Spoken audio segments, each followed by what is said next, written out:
I'm embarking on an epic adventure to survive 100 days in a Superflat ocean realm. This unique realm is filled with shipwrecks, ocean monuments, and even strongholds waiting to be explored.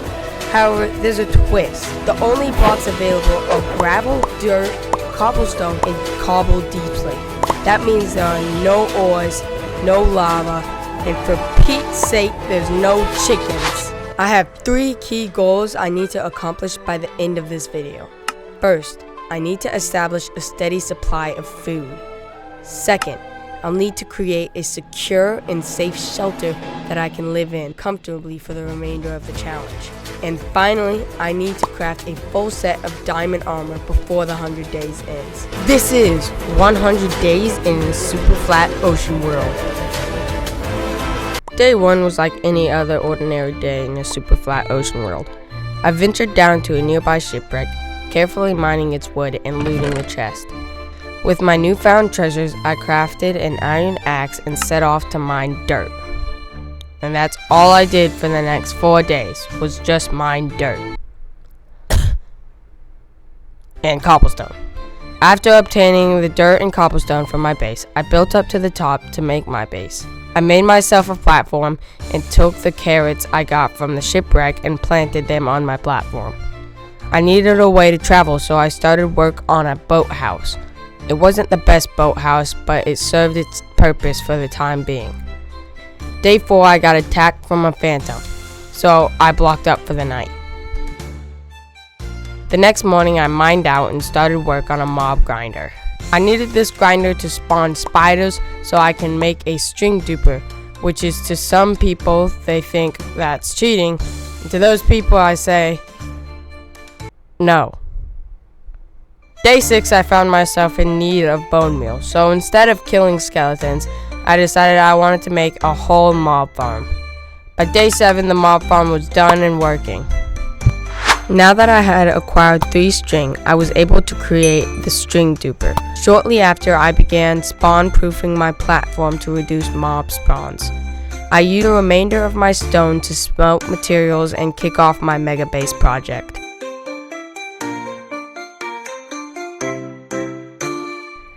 On day 20, a wandering trader had appeared in my base. Even better, he had a sapling for sale. However, I only had 3 emeralds to my name. I set off on an adventure to find 2 more emeralds from a shipwreck. My strategy was to jump off my boat and dive down close to the ocean floor. If I didn't spot any shipwrecks, I'd swim back up to look for another. Once I found a shipwreck, I went straight to the chest room and got 4 emeralds, 10 iron, and 28 nuggets. I quickly headed back to the base to the wandering trader and bought a sapling. After I got the sapling, I went straight to planting it. It didn't take long to grow because I had bone meal.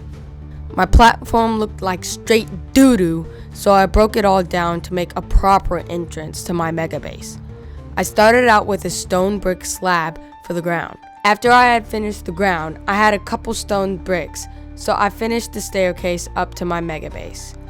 Once my staircase was done, I had to go back down to the floor to fill up on my cobblestone. Yeah, if you didn't know where I got my cobblestone, this is it.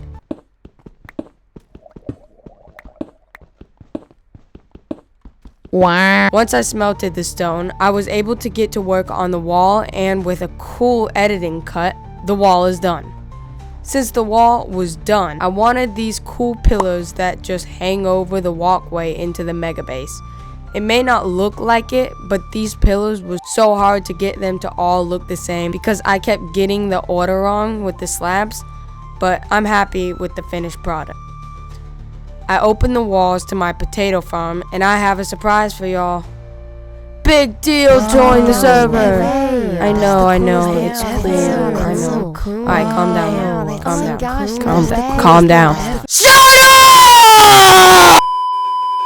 This is when I began constructing the mega base. I started out with the staircase, then moved on to the outer wall, adding a walkway at the top. The bottom felt a little bit too bland, so I incorporated some wooden pillars and placed shrubbery for added texture. I extended the walkway all the way to the house, surrounding by lush leaves to enchant the aesthetic. I even included some bamboo I salvaged from a shipwreck. I then added a charming fountain and installed guardrails for safety. Returning to the walls, I experimented with jungle wood trapdoors, but they didn't quite fit my vision, so I opted for stone bricks instead. I'm not entirely sure that's what you call them, but feel free to drop a comment if you know the name of them. Finally, I began working on the ground for a house, using standard jungle slabs as the base of the ground. We have to put the mega base to the side right now and focus on the game plan. Wow. Step 1. We need to get 3 gold blocks from an ocean monument. Of course, this was way too dangerous of a mission, and I couldn't do it myself because I couldn't afford to die. So I needed one brave soul to step up to the challenge. Okay, so one person needs to go on a dangerous mission where they might die. I'll do it. Pause. If you don't know who Lazy Goblin is, he's in my 100 Days in the Nether video. If you haven't watched it, go check it out. While Lazy Goblin goes to the ocean monument and gets the 3 gold blocks, me and Big Deal will be searching for shipwrecks to get apples. We need the apples to convert them to golden apples so we can get villagers. But when we went out to find shipwrecks, that's not at all what we found. Instead, we found a humongous stronghold just sitting at the bottom of the ocean. So I went and regrouped with Lazy Goblin and Big Deal, and we all 3 went to go search the stronghold for apples. Little did we know, this would become one of the worst mistakes that we could have made. Alright, here, come here, come with me. I have a... Oh no, I messed up. Oh, I'm here. Alright.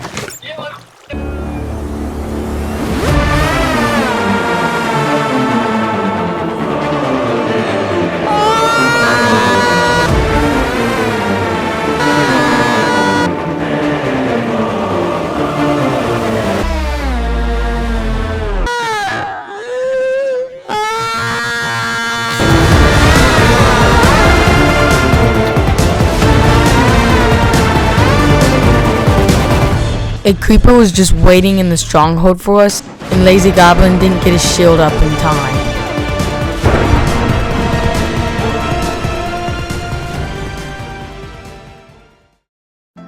I wouldn't let his death be for nothing, so I sucked it up and went back into the stronghold, and got 2 apples from a chest, then got the heck out of there. Once I got home, I got the gold from the chest that Lazy Goblin sacrificed us to get and made the golden apples. In order to get villagers, we need to harness a witch potion to hit a villager with weakness. So I started a doohickey machine to get the witch and zombie villager in the same place, and then headed up to the mob farm to get the witch. Sure enough, I didn't have to wait long. Sir, please don't do that. Please don't do that, or I will use physical force, sir. Hey, where the heck did he go? Wait, what? Somehow the witch had disappeared, so I went back up to get another. After a long time of trying to put the witch where it needed to be, come on now, get in there, come on. Yes. That took way too long. I went back up to get a zombie villager. Big Deal then led the zombie villager into a hole where we could splash him with potions. But for some reason, the witch didn't throw a weakness potion. 2 hours later. Oh, you need to be low of 4 hearts to get it to throw a weakness potion. Okay, here we go. Now it's working. Yes, it worked. Let's go. After the villager had healed, I brought him to his nice 1x1 hole where he can live in forever and ever and ever and ever. Okay, time to do that one more time.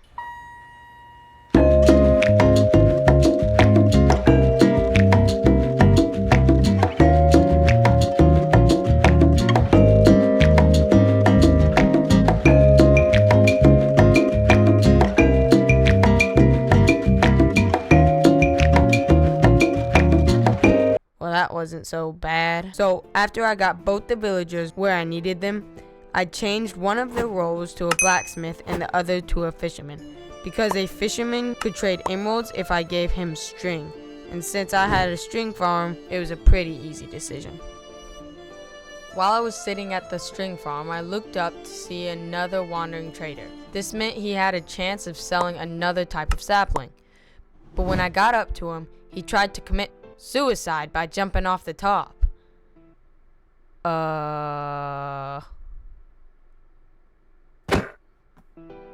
Well. Luckily, the wandering trader hit the water and not the ground. I checked his trades, and although he didn't have a sapling, he had sand which could be used to smelt glass for the windows for my mega base. So I used the rest of the emeralds I had to buy all his stock. Because of this trade, I was broke and I needed to get my money up. So I absolutely scammed the crap out of him. I traded with my new best friend named Todd for some emeralds. I used Todd's, nice donations to level up my blacksmith to complete my task of getting full diamond armor. Now that I was done with my villager converter contraption, it looked really ugly, so I broke it all down. Finally finished with my game plan. So that meant I could get back to making my mega base. On day 64, I figured out that the azalea bushes that I had gotten from the wandering trader could actually be turned into trees. Because I had new wood, I went to work on the villager's base, but found out that one of my villagers tried a jailbreak heist. Yo, a villager escaped! But don't worry though, I quickly put an end to that. To prevent any more jailbreak heists, I started to make them a house that they could live in. Bro, can you not? 2 hours later. Holy crap, you actually suck at shooting. After not getting hit by any of Big Deal's arrows, I started chopping down the trees to get more wood for their houses. Then I used the wood to make them a nice hallway and used up the rest of my stone trying to fill in my roof. But Big Deal restocked me on his. Then the same villager got out again, so this time I just let him roam free. Psych! I put an iron door down so he really couldn't escape this time. Now that the iron door was there, there was no need to keep them in a 1x1 box. So I broke everything down and let them stretch their legs in a slightly bigger box. Of course, the villager's home could not just be open. I needed to put some pillars in and fill in the rest of the wall with oak planks. It was time to get more villagers. In order to do this, I gave them a stack of potatoes to breed. While I was waiting, I came back to see what Big Deal did with our base, and to my surprise, he added a cool fireplace and nice decor on the wall. I went back to the villagers and made one of Todd's friends a smelting table so we can get diamond tools. Day 73 was move-in day, so I took all my chests from outside and moved them inside. I also thought the fireplace looks better with furnaces in front of it. And then, to end the day, I went to bed. In the morning, I changed all the baby villagers that I had into fishermen to get lots of emeralds. I used those emeralds I got to buy campfires for the fireplace. Day 78, I started work on an iron farm. Get in the boat.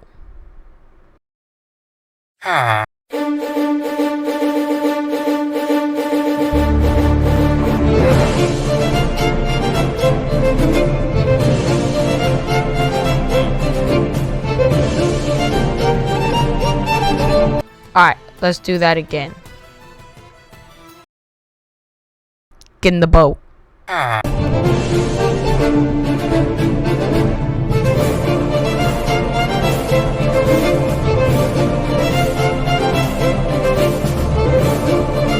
Now I just need one more. Da da da da da. I'm just gonna go up talk to another villager. Yeah. Get in the boat.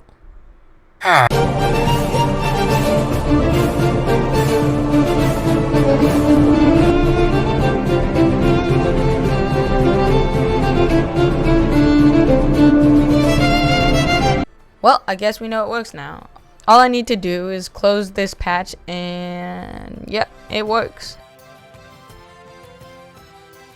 Once the iron farm was done, I didn't have any stairs in my house, so I made a staircase up to my roof. I took the sand that I got from the wandering trader and smelted it into glass to make my windows for my mega base. Once it was all smelted, I broke a place in the walls for the windows to go, and then placed the glass down.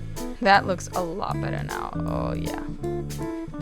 Since I had an iron farm, I was able to craft myself an anvil to enchant my armor with the enchantments that I got from the sea. Back at the villager's house, all their junk was in the middle of the floor, so I took that day to tidy everything up in there.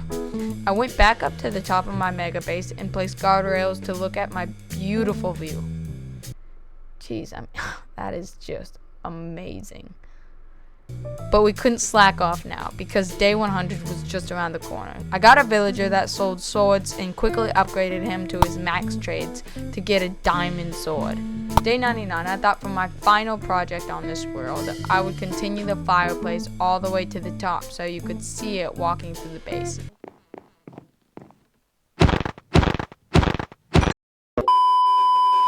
Then I took the campfires that I got from Todd and placed them at the top so I could get a really cool smokestack look. Day 100 was here, and I couldn't help but think back on the fun memories that I made along the way. Memories that will last a lifetime. I remember as a kid, all I wanted to do when I grew up and got a job was something I loved, something that I can enjoy doing. And these memories that I made on this journey, I know they're gonna last a lifetime.